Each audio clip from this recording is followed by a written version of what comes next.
My name's Corey, and I'm a professional actor, and I'm also a professor of acting at NKU Theater and Dance Program.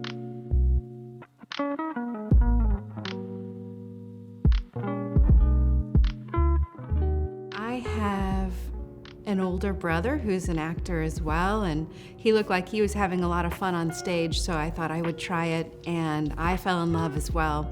So in high school, I guess that would be my first play. I did Arsenic and Old Lace was my first show.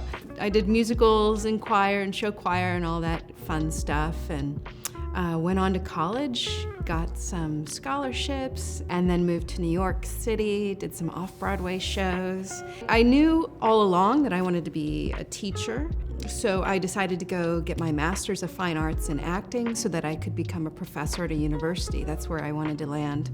And then I finally got my first job as a teacher in South Carolina, then moved here to Kentucky, and so I've been here for about 8 years, and I really, really love it. I love rehearsing more than I love performing, and so being in the acting classroom, we're rehearsing all the time, so that's one thing that I really love about teaching and about our art. So some resources I recommend coming out of high school into university or to begin your acting career, I would say begin with your high school drama teacher, if you have one. They're going to be a great source to get you started. After that, I would look for acting classes in your area, probably during the summertime. Community theaters often do that, or university theaters will have summer classes as well. Advice to young actors getting started, I would say read plays. Read all the plays you can get your hands on and go see theater. Sometimes it's hard because the ticket price or whatnot, but you can definitely start reading plays. The other thing I would say is expand your experience. We just keep doing the things that we love, and maybe if you're not a sports person, you won't go to a sporting event. Do as many life activities that you can do now, just so you can gain experience and try something new, because you will be embodying these characters that have a variety of experiences, so that will help you. And the last thing I would say is practice listening. And I don't just mean like in a conversation nodding along, but you're really taking in what this person is saying to you without judgment, without trying to decide what you're going to say back to them, but you're really truly listening to them, and that will go a long way.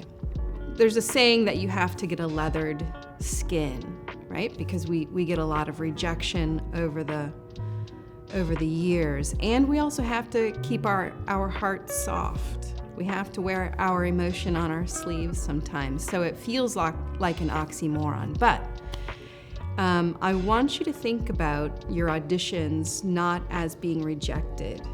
It's a not at this time or whatnot. There's so many things that go into casting decisions that if you start taking it personally, it will be very difficult to deal with. For me, something that's worked is go into the audition thinking of it as a rehearsal. Right? Expect that the director is going to give you some redirection, some growth, and that's more exciting. That's fun. And then you can let down you're not so uptight about, oh, can I get this job or whatnot, but it becomes about the work and less about getting the approval.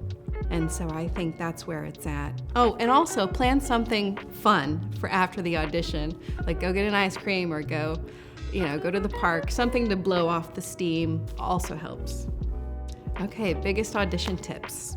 I would say I want you to pick a piece that you really enjoy, that you feel connected to, and make sure that the bit that you're working with is a story. There's a beginning, middle, and end. Also, that you don't have to show me your wide range of acting in that 1 minute that you have.